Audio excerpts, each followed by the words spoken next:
It's time for Fridays in the Field, brought to you by FNBO, the Great Big Small Bank.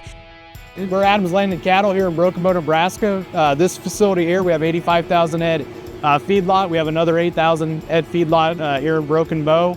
Locally owned cattle feeder here in central Nebraska. And feeding 85,000 head of cattle in one location is no small task. Abram Babcock, president of Adams Land and Cattle, explains how they meet those demands by sourcing feed from their own land and working with local farmers who contract their corn. Yeah, the silage operation, we grow all of the silage on our farm ground, about 6,000 acres.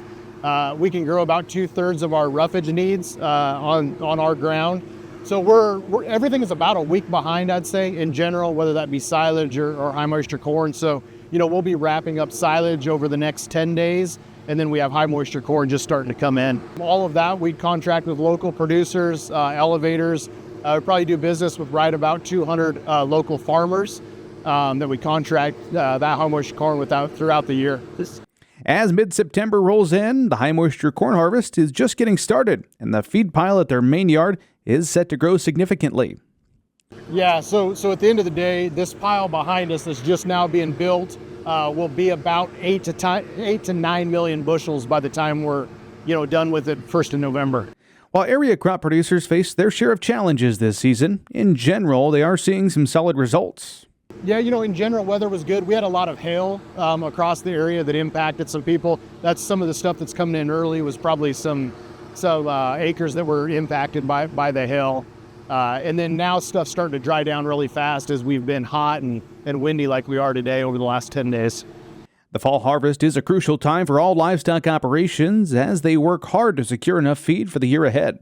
Yeah, so our other two main ingredients would be corn stalks that we have, buy from local farmers that have ground and delivered in here. Our other thing would be wet distillers. We feed a lot of wet distillers. Majority of our wet distillers here at this lot comes from the Kappa ethanol plant in Ravenna. Reflecting on the summer, Babcock notes it's been a solid few months for the operation. Yeah, it hasn't been too bad. Early in the summer we had a lot of rain. Yeah, in feed yards and rain and mud, that's never ideal. But in general, it's been pretty good weather to be feeding cattle this summer. Earlier this year, Adams Land and Cattle was honored with the 2024 Beef Quality Assurance Feed Yard Award, a testament to their commitment to excellence.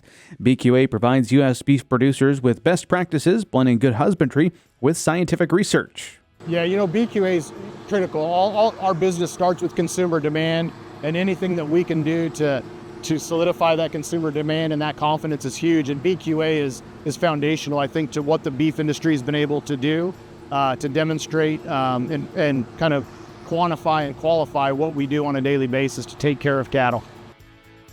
Fridays in the Field is brought to you by FNBO, the Great Big Small Bank. We'll see you next Friday.